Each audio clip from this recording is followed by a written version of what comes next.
नमस्कार दोस्तों, हमारे सनातनी पटेल यूट्यूब चैनल पर आपका स्वागत है। अपने इस वीडियो की शुरुआत एक सवाल से करते हैं।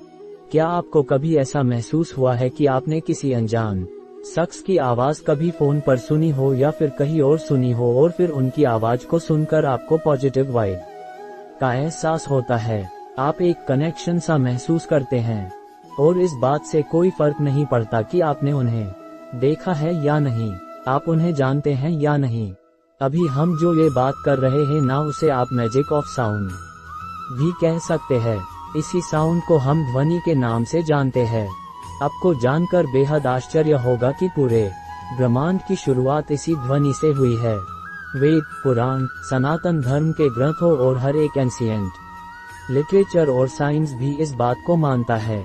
इन सभी साउंड में भी एक बेसिक साउंड होता है जिससे हर तरह की आवाजें बनती है, बल्कि इस पूरे ब्रह्मांड का निर्माण भी इसी बेसिक साउंड से ही हुआ है। बल्कि ये बेसिक ध्वनि कुछ और नहीं पर ओम है, जिसे हम अच्छी तरह से जानते हैं और इसका जाप भी करते हैं। पर आपको बता दें कि अभी तक आप जिस तरह से ओम का जाप करते हैं वो गलत है। दरअसल आपका बोलने का तरीका ही गलत है। ओम का सही उच्चारण क्या है वो भी आप आगे समझ जाएंगे। फिलहाल ये भी समझना बहुत जरूरी है कि किसी भी बीज मंत्र का जाप करने से ज्यादा उस मंत्र का मतलब समझना। जब तक आपको किसी चीज की समझ नहीं होती तब तक आप उसका सही तरीके से उपयोग नहीं कर सकते। अगर आप ओम को समझना चाहते हैं तो फिर ये जर्नी भी बहुत लंबी है। जितनी इस ब्रह्मांड का आरंभ और अंत इससे जुड़ा हुआ है, अंत और आरंभ के बीच ये पूरी दुनिया जिस तरह से चलती है, पूरा ब्रह्मांड जिस तरफ से चलता है, आगे बढ़ता है, उसका सार ओम में ही छुपा हुआ है। आप गौर करें तो आपने मन में यह सवाल कभी ना कभी तो जरूर उठता होगा कि जब इस पूरे ब्रह्मांड का अंत हो जाता है तब क्या बचता है। अगर आपको इसका जवाब नहीं पता तो हम आपको बता देते हैं। इस ब्रह्मांड के अंत के बाद वो साउंड बचता है जिसकी तरंगे यूनिक हो। उसके आगे इस पूरी दुनिया में कुछ है ही नहीं और उसे ही हम ओम कहते हैं। ओम को आप एक यूनिवर्सल रेडियो कह सकते हैं, जिसकी तरंगे और कंपन हर तरह से जुड़ती है।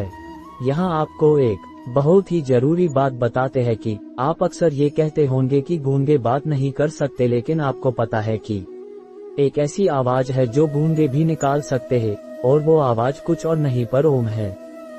कैसे, लेकिन आप कुछ समझ ना पाए हो, पर इसका जवाब भी आपको हम आगे बताएंगे। इसके साथ ही आप चारों वेद, वेदांत, उपनिषद, पुराण, भागवत गीता, रामायण, महाभारत को समझना चाहते हैं। आप वैदिक स्क्रिप्ट, तांत्रिक स्क्रिप्ट दोनों को एक साथ समझना चाहते हैं, तो आपको सबसे पहले ओम को समझना होगा, क्योंकि ओम में इसी सभी का सार छुपा हुआ है। न सिर्फ सनातन ग्रंथ बल्कि साइंस की बात करें तो फेमस वैज्ञानिक एल्बर्ट आइंस्टीन की special relativity theory, quantum physics और एनर्जी कंजर्वेशन थियरी भी ओम को डिफाइन करती है। ओम को पूरी तरह समझने के लिए आपको वेदों की तरफ चलना होगा। ओम संसार के भारतीय धर्मों में एक पवित्र ध्वज शब्द है जो हिंदू धर्म में सबसे प्रमुख मंत्र माना जाता है। ये सारे वेदांतिक धर्मों का सार है और वैदिक संस्कृति में बहुत महत्वपूर्ण स्थान है। ओम शब्द वैदिक समय से ही अस्तित्व में है और यह हिंदू धर्म के मुख्य धार्मिक प्रतीक के रूप में प्रचलित है। ओम का उच्चारण 3 आवर्तनों से मिलकर बनता है, अ, उ और म। इन तीनों आवर्तनों का उच्चारण करने से एक पूर्ण मात्रिका पैदा होती है, जिसका अर्थ असीम, अनंत और अद्वितीय होता है। इसे सारे ब्रह्मांड की सृष्टि, स्थिति और संहार का प्रतीक माना जाता है। ओम का उच्चारण मन को शांति और स्थिरता की अनुभूति कराता है और ध्यान को संरक्षित करने में मदद करता है। इसे मंत्र जाप के रूप में भी उपयोग किया जाता है, जिससे ध्यान एकाग्र होता है और मन को चंचलता से मुक्त किया जा सकता है। ओम का महत्व धार्मिक और आध्यात्मिक संस्कृति में बहुत ऊंचा है। इसे समझने और इसका ध्यान करने से व्यक्ति की मानसिक शक्ति और ध्यान सामर्थ्य में सुधार होता है।